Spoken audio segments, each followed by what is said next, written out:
پھر تم وہی ہو کہ اپنوں کو قتل بھی کر دیتے ہو اور اپنے میں سے بعض لوگوں پر گناہ اور ظلم سے چڑھائی کر کے انہیں وطن سے نکال بھی دیتے ہو،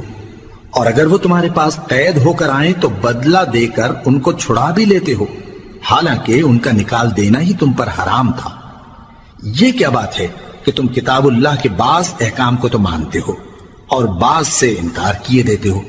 تو جو تم میں سے ایسی حرکت کریں ان کی سزا اس کے سوا اور کیا ہو سکتی ہے کہ دنیا کی زندگی میں تو رسوائی ہو اور قیامت کے دن سخت سے سخت عذاب میں ڈال دیے جائیں۔ اور جو کام تم کرتے ہو اللہ ان سے غافل نہیں۔ یہ وہ لوگ ہیں جنہوں نے آخرت کے بدلے دنیا کی زندگی خریدی، سو نہ تو ان سے عذاب ہی ہلکا کیا جائے گا اور نہ ان کو اور طرح کی مدد ملے گی۔ اور ہم نے موسیٰ کو کتاب عنایت کی اور ان کے پیچھے یکے بعد دیگرے پیغمبر بھیجتے رہے، اور عیسیٰ ابن مریم کو کھلے نشانات بخشے اور روح القدس یعنی جبرائیل سے ان کو مدد دی۔ تو کیا ایسا ہے کہ جب کوئی پیغمبر تمہارے پاس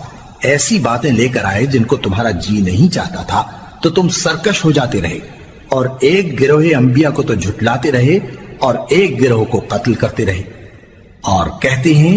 ہمارے دلوں پر پردے ہیں؟ نہیں، بلکہ اللہ نے ان کے کفر کے سبب ان پر لعنت کر رکھی ہے،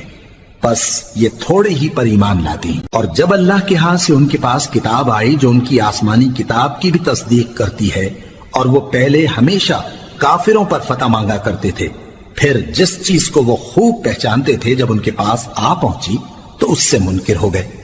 بس کافروں پر اللہ کی لعنت۔ جس چیز کے بدلے انہوں نے اپنے تئیں بیچ ڈالا وہ بہت بری ہے،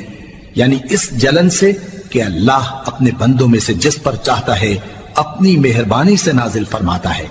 اللہ کی نازل کی ہوئی کتاب سے کفر کرنے لگے تو وہ اس کے غضب بالائے غضب میں مبتلا ہو گئے، اور کافروں کے لیے ذلیل کرنے والا عذاب ہے۔